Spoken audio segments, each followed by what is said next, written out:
Award കിട്ടി, state award. ഒന്നും അറിയില്ലല്ലോ. സുരഭി സുഹാസിനിയിലെ മികച്ച രണ്ടാമത്തെ നടിക്കുള്ള അവാർഡ്. എവിടെ? State award. കേരളത്തിൽ സൂപ്പർ ഷോയില്. അതറിയത്തില്ല, അതിനെപ്പറ്റി എനിക്കറിയില്ല. രണ്ടാമത്തെ ഉണ്ടായിരുന്നു തോന്നുന്നു, അറിയത്തില്ല, അതിനെപ്പറ്റി അറിയില്ല. ഭയങ്കര സന്തോഷം, ഒരുപാട് ആഗ്രഹിച്ചതാണ്. പിന്നെ ഉറപ്പായിട്ടും എല്ലാ ആർട്ടിസ്റ്റുകളും ആഗ്രഹിക്കുന്നതാണ്. അദ്ദേഹത്തിന്റെ അനുഗ്രഹം കൊണ്ട് കിട്ടി പിന്നെ ഞാൻ പറയും.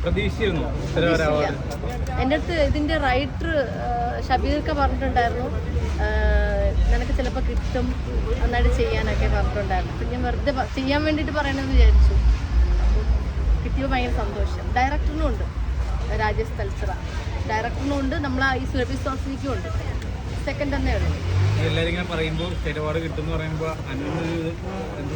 സന്തോഷം പറയുന്നത് നല്ല കാര്യമല്ലേ. അപ്പം ഇങ്ങനെ പെട്ടെന്ന് എന്താ പറയണേ, ഞാൻ ആഗ്രഹിച്ച ഒന്നാണ് സ്റ്റേറ്റ് അവാർഡ് കിട്ടാന്നുള്ളത്. പക്ഷെ അത് സുരഭി സുഹാസിനിക്ക് കിട്ടിയത് ഭയങ്കര സന്തോഷമുള്ള കാര്യം. ഈ അവാർഡ് പ്രഖ്യാപിച്ചു കഴിഞ്ഞാൽ അനുമോൾ ഒരു സ്റ്റോറി ഇട്ടിട്ടുണ്ടായിരുന്നല്ലോ 24-ൽ ഇങ്ങനെ അനുമോൾക്ക് പുരസ്കാരം. പക്ഷെ അതിൽ മെയിൻ ഹെഡിങ് സഞ്ജു സാംസൺ പുറത്തെന്നായിരുന്നു. ഞാൻ കണ്ടില്ല. അപ്പൊ ഞങ്ങളൊക്കെ തെറ്റിദ്ധരിച്ചു സഞ്ജു സാംസൺ പുറത്തെന്നുള്ള ഹെഡിങ്. ചേട്ടനായിരിക്കും തെറ്റിദ്ധരിച്ചത്. അതായിരുന്നു മെയിൻ ഹെഡിങ്. പക്ഷെ ആണോ? അത് ന്യൂസ് ലൈവായിട്ട് പൊക്കോണ്ടിരിക്കുന്നതല്ലേ, ഓരോ ന്യൂസ് അപ്പോഴപ്പോഴും പൊക്കോണ്ടിരിക്കുന്നതല്ലേ.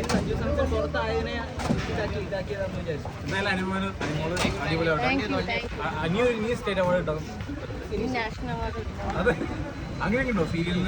അല്ല, ഞാൻ സീരിയൽ മാത്രം ചെയ്ത് നിൽക്കാൻ പാടില്ലല്ലോ, സിനിമ അങ്ങനെയൊക്കെ ചെയ്യണമല്ലോ.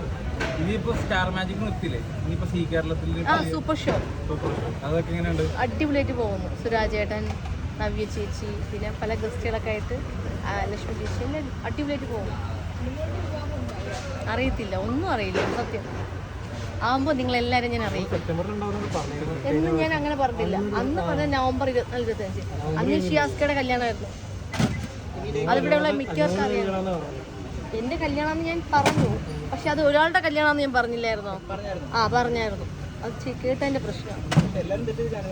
അത് തെറ്റിദ്ധാരണയുടെ പ്രശ്നങ്ങളാണ്. അത് നിങ്ങൾ കേൾക്കുന്നതിൻ്റെ പ്രശ്നമാണ്.